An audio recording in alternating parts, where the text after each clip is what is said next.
Hello friends, कैसे हैं आप सब। आशा करती हूँ बहुत ही अच्छे होंगे।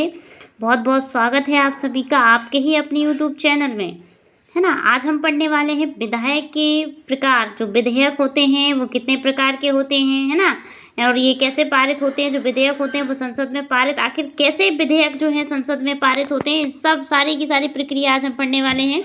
ठीक है, तो सबसे पहले हम विधेयक के प्रकार देखेंगे, यानी कि टाइप्स ऑफ बिल, है ना।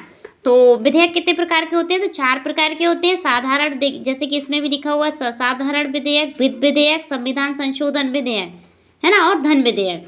तो विधेयक के प्रकार देख चुके हैं। विधि निर्माण की प्रक्रिया है ना, तो आप देखेंगे, है ना, विधि निर्माण की प्रक्रिया की दृष्टि से विधेयकों को 4 भागों में बांटा जा सकता है। ठीक है, आप जो विधि का निर्माण होता है, जैसे भी हमारे यहाँ नियम होते हैं, संविधान संशोधन होते हैं, कुछ अलग से किसी कुछ जोड़ा जाता है, तो किसके माध्यम से, विधेयक के माध्यम से ही तो जोड़ा जाता है। ठीक है ना, और मैं आपको ये बहुत ही स्टैंडर्ड बुक से पढ़ा रही हूँ, है ना। आपको ये शंका लेने की ये करने की ज़रूरत नहीं है कि दीदी किस बुक से पढ़ा रही है, सही है कि नहीं। बहुत बहुत स्टैंडर्ड बुक है, और इसके सभी बच्चे, सभी कंपटीशन वाले बच्चे भी इसी से पढ़ते हैं। छोटे से छोटे कंपटीशन से लेकर बड़े कंपटीशन तक, सिविल तक, सब इसी बुक से पढ़ते हैं। तो आप भी प्लीज़ इसी को देखिए, और है ना, विधि पर आप देखते हैं विधेयक के प्रकार को। तो विधि निर्माण की प्रक्रिया की दृष्टि से विधेयक को 4 भागों में बांटा जाता है। अब ये बताओ 4 कौन कौन से भाग होते हैं। धन विधेयक, वित्त विधेयक, साधारण विधेयक और संविधान संशोधन विधेयक। 4 विधेयक होते हैं, देख चुके हैं। अब हम सबसे पहले आज हम केवल साधारण विधेयक की बात करेंगे। ठीक है, आज हम केवल साधारण विधेयक की बात करेंगे, फिर दूसरे दिन हम धन विधेयक, फिर वित्त विधेयक, फिर इसके बाद संविधान संशोधन विधेयक। तो ये फर्स्ट पार्ट है वीडियो का, आप अगला पार्ट भी देखिएगा। ठीक है, तो चलिए शुरू करते हैं। विधि निर्माण की प्रक्रिया की दृष्टि से विधेयकों को 4 भागों में बांटा गया है। आप देख ही चुके हैं, प्लीज़ याद कर लीजिएगा। और ये पॉलिटी का सेशन चल रहा है ना। तो साधारण विधेयक की बात करें तो साधारण विधेयक अन्य 3 प्रकार के विधेयक, जो अन्य 3 प्रकार के विधेयक कौन कौन से होते हैं। संविधान संशोधन विधेयक, धन विधेयक, है ना, और क्या, वित्त विधेयक। इन तीनों से अलग होता है साधारण विधेयक। आप आज हम केवल इसी के बारे में चर्चा कर रहे हैं। ठीक है, तो पहला है, इसमें पहला पॉइंट ऑफ व्यू, ये विधेयक किसी भी सदन में प्रस्तुत किया जा सकता है। जो साधारण विधेयक होता है वो किसी भी सदन में प्रस्तुत किया जा सकता है। ऐसा नहीं है कि केवल लोकसभा में प्रस्तुत किया जाएगा या फिर राज्यसभा में प्रस्तुत किया जाएगा। जहां आपकी इच्छा हो आप वहां इसको पेश कर सकते हैं। साधारण विधेयक को जहां जैसे आपकी इच्छा हो वहां इसको पेश किया जा सकता है। फिर इसके बाद आप देखेंगे प्रथम चरण, जैसे कि आप पेश करेंगे, चाहे आप लोकसभा में पेश करो चाहे राज्यसभा में पेश करो, तो प्रथम चरण जो होता है, मतलब जैसे आप पेश करते हैं तो वाचन में सामान्यतः विधेयक पर कोई चर्चा नहीं होती। ऐसा नहीं है कि आपने विधेयक पेश कर दिया है और तुरंत ही चर्चा होने लगती है, ऐसा बिल्कुल भी नहीं है। सिर्फ सदन की अनुमति प्राप्त की जाती है। तो पहले यदि आपसे ऑब्जेक्टिव में पूछ ले, यदि कोई आपसे पूछे भी, कोई बच्चा, कि बताइए सदन में जब हम विधेयक को पारित करते हैं, ये पेश करते हैं, तो पहले चरण में क्या होता है, तो सदन की केवल अनुमति प्राप्त की जाती है। ठीक है ना, केवल अनुमति प्राप्त की जाती है, अर्थात प्रथम वाचन में विधेयक को पेश किए जाने से लेकर राजपत्र में प्रकाशित करने तक की प्रक्रिया होती है। ठीक है, समझ में आ रहा है ना। देखिए एक बार और फिर से बता देती हूँ, समझना बहुत ज़रूरी है। कोई मतलब नहीं होगा ये वीडियो बनाने का या फिर आपके देखने का, जब तक आपको समझ में नहीं आएगा। ठीक है, एक बार फिर देखिए ये विधेयक कैसा होता है। तो ये प्रथम चरण में ना, ये साधारण विधेयक को प्रथम चरण में सामान्यतः विधेयक पर कोई चर्चा नहीं होती है, सिर्फ अनुमति प्राप्त की जाती है, अर्थात प्रथम वाचन में विधेयक को पेश किए जाने से लेकर राजपत्र में प्रकाशित करने तक की प्रक्रिया होती है। मतलब पेश कर दो फिर राजपत्र में प्रकाशित करने की प्रक्रिया होती है। पहली स्टेप हो गई, पहला चरण हो गया।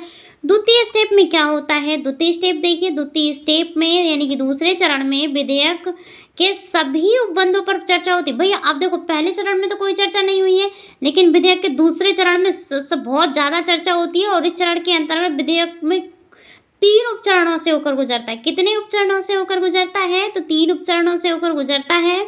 इस चरण में साधारणतः बहस की अवस्था, समिति, है ना, और अवस्था एवं विचार की अवस्थाओं से प्राप्त, है ना, अवस्थाओं से होता हुआ नए विधेयक के रूप में सामने आता है। मतलब एक नई विधेयक के रूप में सामने आ जाता है ना।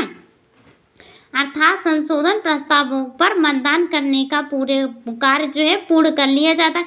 जो भी उस जो पहले विधेयक, जैसे कि आपने लोकसभा में ये विधेयक पेश किया, तो जो भी उनको संशोधन करने हैं इस विधेयक में, है ना, तो ठीक है, ये सब संशोधन कर लिया जाता है। और फिर यदि संशोधन अपेक्षित हो, एक दो शब्द होते हैं, एक बात ध्यान रखना, अपेक्षित और सापेक्षित। अपेक्षित मतलब इच्छा हो गई है जिस सदन में लोकसभा के लोगों की, ठीक है, पूरी स्टेप क्लियर हो गई है। तो आगे देखते हैं हम आगे क्या होता है इसमें, ठीक है।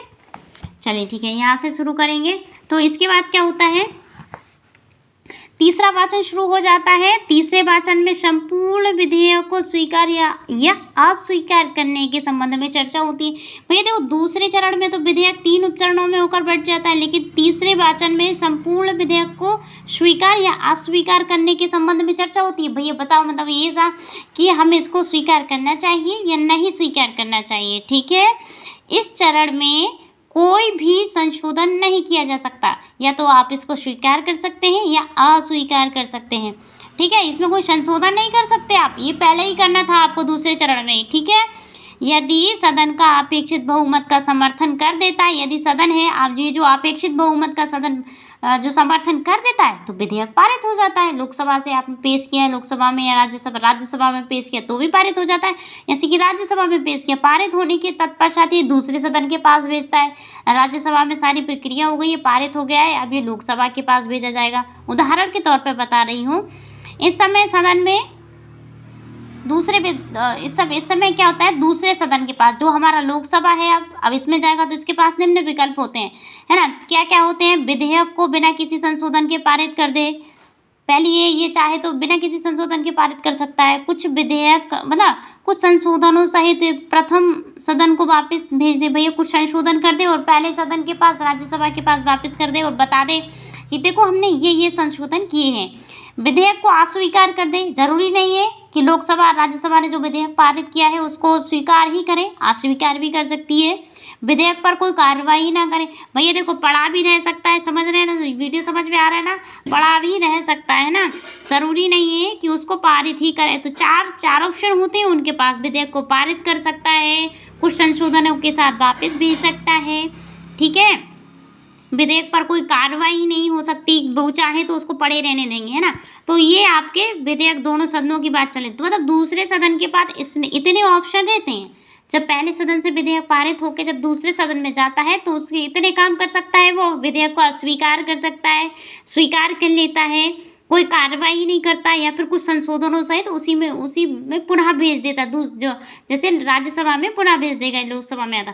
फिर एक थोड़ी सी बात और जानकारी लीजिए, कोई भी विधेयक जब नियम कानून बनता है विधेयक के माध्यम से, तो उस पर राष्ट्रपति की स्वीकृति बहुत ज़रूरी होती है। आपको पता है कि नहीं, राष्ट्रपति क्या होता है, संसद का अभिन्न अंग है। संसद भैया, संसद किससे मिलकर बनती है, राज्यसभा, लोकसभा और राष्ट्रपति। यदि आप कहेंगे कि राज्यसभा और लोकसभा से केवल संसद बनती है तो ये गलत है।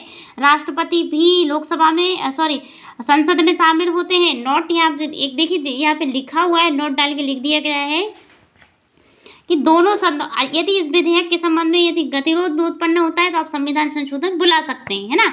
यदि कोई बात है, इस विधेयक में कोई संशोधन लोकसभा ने किया है, राज्यसभा स्वीकार कर दे रहा है और दोनों, है ना, तो फिर क्या होगा, फिर संयुक्त अधिवेशन बुलाई जाती है। उसी के बारे में लिखा हुआ है, आप देखिए। दोनों सदनों के बीच गतिरोध की स्थिति में राष्ट्रपति संसद के दोनों सदनों की संयुक्त बैठक को बुलाता है। मतलब राष्ट्रपति, मैंने अभी बताया ना राष्ट्रपति के बारे में, ये दोनों की संयुक्त अधिवेशन बुलाता है और जिसकी अध्यक्षता लोकसभा का अध्यक्ष करता है।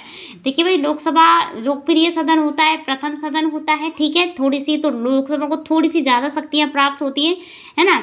और संयुक्त बैठक जो होती है ना, जो ज्वाइंट सेशन होता है, जो संयुक्त अधिवेशन धन विधेयक और संविधान संशोधन विधेयक के संदर्भ में नहीं बुलाई जा सकती।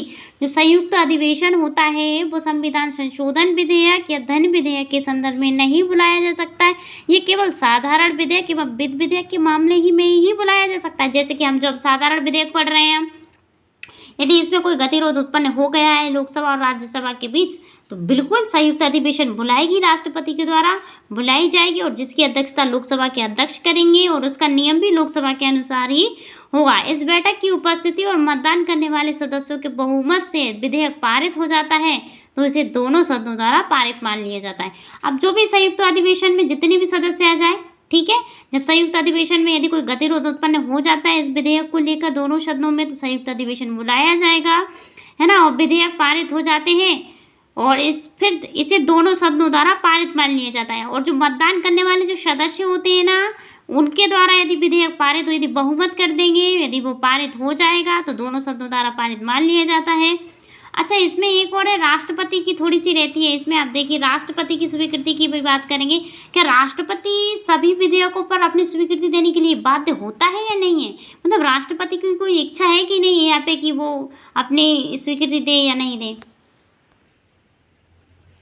जैसे हम राष्ट्रपति की स्वीकृति की बात कर रहे थे, देखो यदि दोनों सदनों में पारित होने के बाद विधेयक जब अनुच्छेद आर्टिकल भी है, आप जानते हैं संविधान में आर्टिकल होते हैं, आर्टिकल 111 के तहत क्या है, राष्ट्रपति के पास भेजा जाता है। और इस संबंध में राष्ट्रपति के पास निम्न विकल्प होते हैं, राष्ट्रपति के पास भी विकल्प होते हैं। भाई राष्ट्रपति की अपनी पावर होती है, भारत के पहले नागरिक होते हैं राष्ट्रपति। आपने राष्ट्रपति वाला वीडियो नहीं देखा है तो आप आगे चल के डिस्क्रिप्शन में शायद लिंक नहीं दिया है, तो आप आगे मैं वीडियो बना दूंगी, आप उनके बारे में भी देख लेना। तो राष्ट्रपति क्या होते हैं, वो विधेयक पर अपनी सहमति वो भी स्वीकृति प्रदान कर सकते हैं, अपनी स्वीकृति को सुरक्षित रख सकते हैं, वीटो का प्रयोग कर सकते हैं और दोनों सदनों को पुनर्विचार के लिए लौटा सकते हैं। यदि उन्हें लगता है कि पुनर्विचार करो भैया, इस पे जो भी संशोधन हुआ है, तो वो लौटा भी सकते हैं। लेकिन एक बात याद रखना है, यदि यह विधेयक दोनों सदनों द्वारा पारित है ना, उन्होंने लौटा दिया है, लेकिन यदि विधेयक संसद के दोनों सदनों द्वारा संशोधित करके अथवा बिना संशोधन किए, है ना, पुनः पारित करके राष्ट्रपति के पास भेजा जाता है, पुनः पारित करके, क्या दोबारा पारित करके, तो राष्ट्रपति उस पर अनुमति देने के लिए बाध्य होता है, उन्हें अनुमति देनी पड़ती है। जब ये पुनः संशोधित होकर या बिना संशोधन किया आ जाता है तो उन्हें क्या है, अनुमति देनी ही पड़ती है।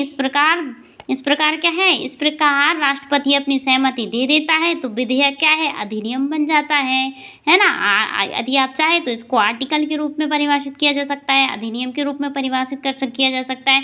तो आशा करती हूँ दोस्तों आपको वीडियो बहुत बहुत पसंद आई हो, और यदि पसंद आई हो तो प्लीज़ लाइक कीजिए, शेयर कीजिए और सब्सक्राइब कीजिए। और जो भी आपको नहीं भी पसंद आई हो तो कमेंट कीजिए, डिस्क्रिप्शन में कमेंट कर देना और हम उसी के अनुसार फिर दूसरा वीडियो बना देंगे, समझा देंगे।